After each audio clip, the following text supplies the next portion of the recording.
I had people coming up to me last night on a boat in the Thames from the Chagos Trying Islands. to throw you overboard. No, saying, would you mind moving to the other side? No, it wasn't that. They were going, you've done so many great things for us. In fact, I'll tell you what, before we do the news, play the video of me.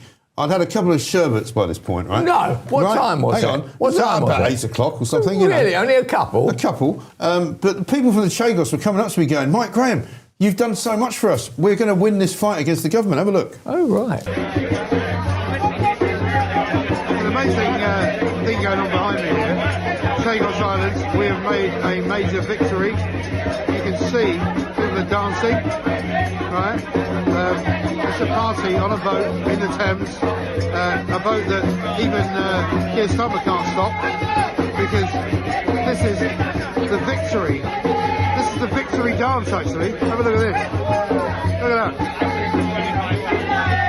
People from the Chagos Islands are literally celebrating because Lord Ross Kempel, has managed to reverse government policy. Reverse the idea that we cannot look after these people. This is every Ugandan conversation. The fact that they should be treated as second class. Can I just point out? People from the Chagosians. Oh, look at that. It's amazing. Absolutely fantastic.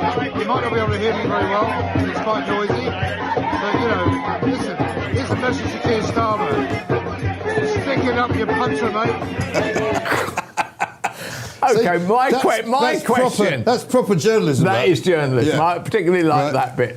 Right. How much alcohol did it take to put you in that shape? Well, what time did you arrive there? Well, the party started about 6, right? I met up with my Lord Kempel at about 5ish. Does Lord Kempel, does he enjoy a sherbet? He does, yeah. I mean, this is a guy who's had a fantastic career, right? Because he started out as a reporter for Guido Fawkes. Yeah. He now owns the company, right? Oh, does he? Yeah, he's now bought Guido Fawkes. And we're in conversations with him about all sorts of things. I was interested in buying that. Okay. So we went and had a look at his operation yesterday, Pooch and I. We ended up in a pub nearby, not far from Lambeth High Street. And, how did he make his money then? Well, he became... He was part of the Downing Street machine under Boris Johnson. Yeah. And he now runs a consultancy company, Oh, is that right? So it's one of those. Oh, right. So, best not to ask too many questions, really, I think, about fine. that. So you started at 5. So you arrived on the boat at 6. Arrived on the boat at 6. What time was that the shot? festivities were going on, it was probably about 8ish. 80. By which time you had consumed, half of the output of Chagos's winery? Yeah, probably, something like that, yeah. There was a very nice, the dry rosé wine that I was imbibing. It's a killer, the rosé. Yeah, it is. If it's sweetish. This was some Provence. This was good dry. stuff, was it? Okay. Not bad, yeah. Right. Once you start getting, I tell you who's big in that. Yeah. Clarkson, Jeremy Clarkson. Is he? Oh yeah. Well, the reason that Jeremy Clarkson managed to drink his way through Monjaro, which is not easily done, right, is because of his love of the rosé. Yes, the grape. Well, this is the thing. You see, my cardiologist and my personal trainer, by the way. Oh no! This is a complete joke. Right. This is a complete joke. You have a personal trainer. I do, yeah. To train you into drinking? No, he keeps... That's how I've lost 20 kilos. Do you not... You've seen I know that? you keep saying that. I do agree. Yeah. No, he said to me, one of the things you could stop doing is stop drinking beer. So normally I do like that. Like last night, I'd have had a couple of pints of Guinness, probably, and now I don't drink beer at all. I just drink wine. By the pint. But why? But beer is 5% proof. The wine is 12, 13%. Yeah, but it's the calories, though. I don't want the calories. Means you end up looking like that every single night. What's wrong with that? I was getting a lot of praise from the Chagos Island women, to be fair. What do you mean? They admired your handsomeness? Yeah, absolutely. And they were hugging me, kissing me, saying thank you for everything you've done. No. Yeah. Totally. Really? Yeah. So when are you going? When are you going back to the boat? I'm going to the Chagos Islands for the summer holidays. I'll tell you that. Because Chagos on sea. Chagos on sea. It looks as though, by the way, that whole bill. And thanks to Lord Kempel, by the way, he's never coming back to the House of Lords. Starmer has made another complete rick of it. And basically... Is that true? Yeah, it's gone. The whole thing. Well, they now believe it's over, Well, did you see that this week Mauritius came out and actually backed Iran? Yeah. Right? So we can't possibly give them the Chagos Islands now. No. Trump is now going even more mad, going, absolutely forget about it, We're not doing it. Why don't we invade Mauritius? Why don't we go and do a show there? I think that's what we pooch. What do you think?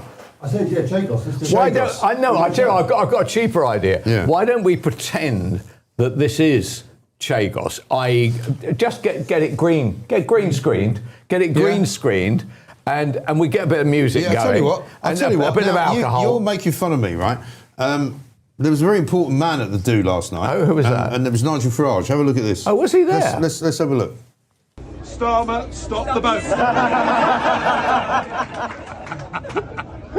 Well, I will be there very, very soon, along with all of you. Thank you for throwing this party.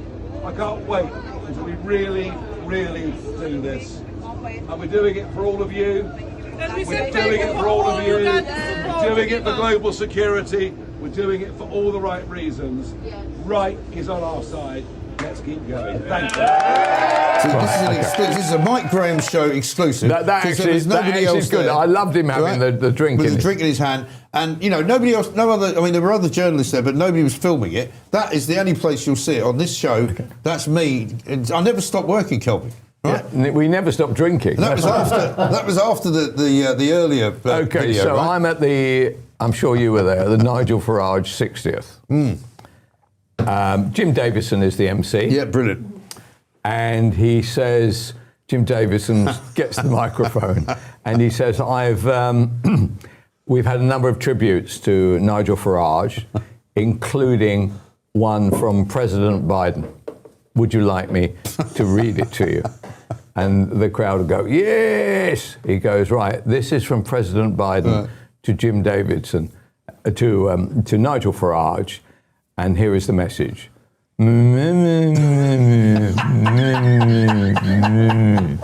Right, okay. Right. Shortly before he fell over. Right. So that gag had a mixed reception. Right. So there were those of us who were absolutely weeping. Right. And then I saw a lady who I think does the news for Sky News. I don't know why she was there. I have never seen. She looked as though she had literally sucked 20 lemons. Oh dear. Well, because it was unfair to somebody who has disabilities. After all, he's the president. You can't. It's not like Frankie Howard. I'm mocking the afflicted. No, but you remember that footage of him walking behind the guy from the Navy, and he just literally fell flat on his face. Yeah. And you're going, how can you think that's okay? And one of the things that I really hold against Keir Starmer, before he got elected as Prime Minister, he went to see Biden. Do you remember? And he came back. It was about, I think, March or April of 2024. And he was asked, how did you find, Biden? What was he like? Oh, brilliant, absolutely fine. He's got all of his faculties. Absolutely fantastic man, very smart. Absolute bollocks, right? Yeah. Complete bollocks. Because clearly Biden was deteriorating anyway. Literally before your very eyes. However, how about this? How about an even worse analysis of that? Supposing actually Starmer couldn't recognise it. He was so used to being surrounded by dimwits that actually he thought that people going it's like Morgan McSweeney. I mean, this is the thing. It's a bit like, and I know that I'll be in trouble for saying this, but again, hold on a second. Because is this going to affect the number of people buying your licence? No, I don't think it will. Or do you think it'll increase the number? They like the truth.